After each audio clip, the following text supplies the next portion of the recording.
Baik,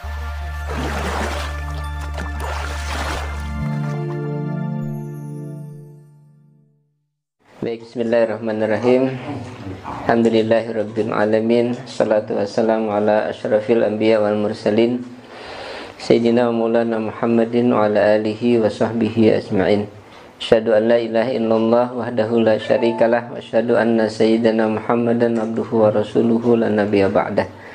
Allahumma rabbi shrah li sadri wa yassir li amri wa hlul 'uqdatam min lisani yafqahu qawli. Rabbi zidna ilman warzuqna fahma. Subhanaka la ilma lana illa ma 'allamtana innaka antal alimul hakim.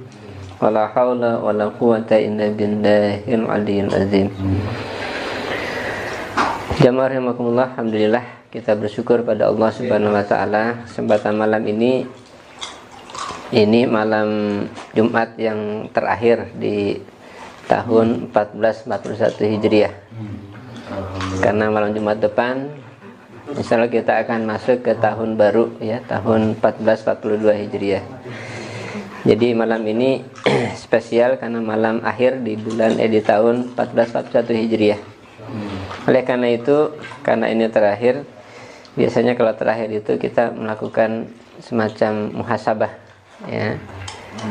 Oleh karena itu, satu hadis yang barangkali mengingatkan kita kaitan dengan muhasabah ini adalah hadis dari Imam Abu Daud rahimahullah, yang di hadis ini disebutkan sabda Nabi sallallahu alaihi wasallam, la tazulu qadama 'abdin yaumal qiyamati hatta yus'ala an arba'in an umrihi fima afnah wa an jasadihi fima ablah wa an malihi min aina iktasabahu wa fima wada'ahu wa an ilmihi maza amila fihi atau kama qala Rasulullah sallallahu alaihi wasallam.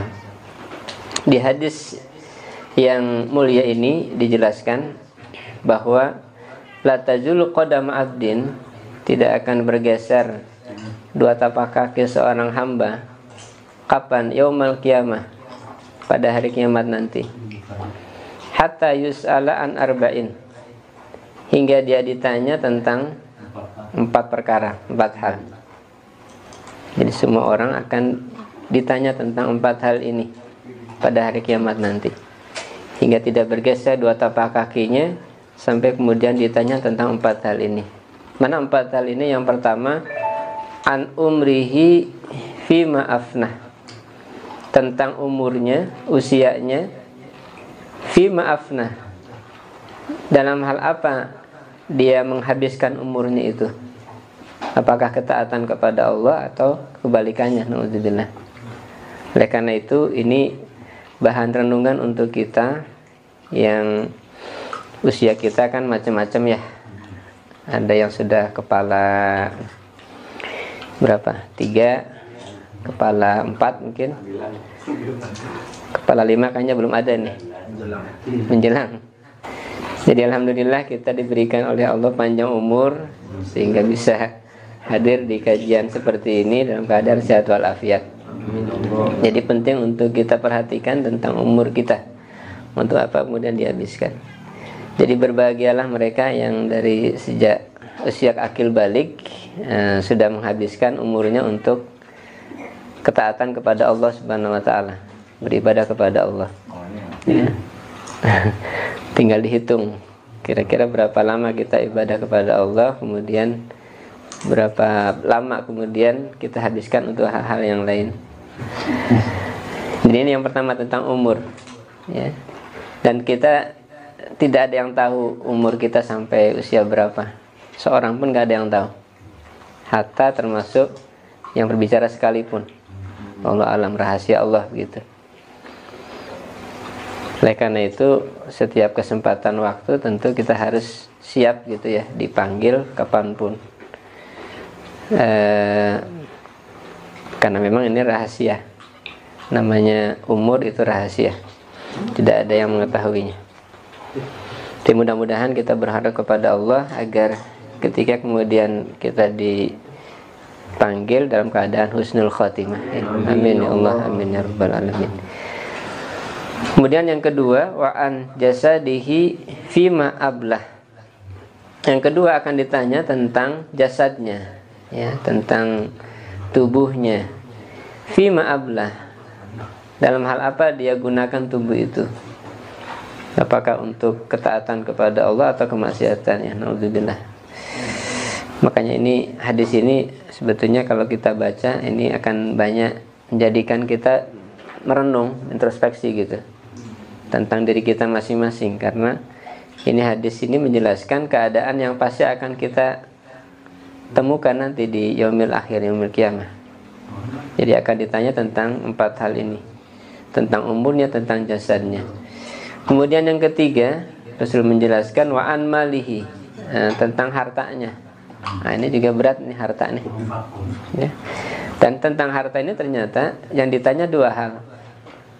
Pertama adalah min ainak tasabahu, dari mana dia dapatkan atau usahakan harta itu. Dan yang kedua wa fima wadu'ahu, dan untuk apa dia gunakan, dia manfaatkan, dia infakkan. Jadi dari mana sumbernya, kemana dibelanjakan gitu. 2 hal ini. Makanya ini berat, tidak mudah, ya. Makanya sahabat Sayyidina Abdurrahman bin Auf itu karena banyak hartanya, dikatakan dalam hadis itu masuk surganya merangkak gitu, ya, karena akan ditanya tentang hartanya tadi itu. Cik itu sahabat gitu, ya, ikut berperang. Apalagi kita yang tidak pernah ikut dalam peperangan jihad fisabilillah, ya. Oleh karena itu ini renungan untuk kita semua. Jadi tentang harta ini 2 hal. Pertama, dari mana sumbernya. Kedua, kemana dibelanjakan. Kemudian yang keempat, yang terakhir, wa an ilmihi maza amila fi. Yang keempat tentang ilmunya. Untuk apa diamalkan ilmunya itu? Nah, jadi kalau ilmu hanya satu pertanyaannya, untuk apa diamalkan? Tidak ditanya tentang dari mana ilmunya diambil, ya. Beda dengan harta tadi itu. Kalau harta ditanya 2, tapi kalau ilmu tidak. Yang ditanya adalah apa kemudian amalan dari ilmu tadi itu. Apakah hanya sekedar mengumpulkan pengetahuan dan ilmu saja, atau kemudian diamalkan. Ini yang kemudian menjadi pertanyaan di yaumil akhir nanti. Ini juga berat, ya. Kita kalau tidak belajar juga ditanya kenapa tidak belajar. Setelah kita belajar dapat ilmu, pengetahuan, mengetahui sesuatu, akan ditanya juga kemana diamalkannya, untuk apa diamalkan. Jadi ya dua-duanya akan ditanya. Orang yang tidak belajar akan ditanya kenapa tidak belajar. Orang yang sudah tahu akan ditanya tentang mengamalkan ilmunya tadi itu. Jadi kira-kira pilih yang mana nih?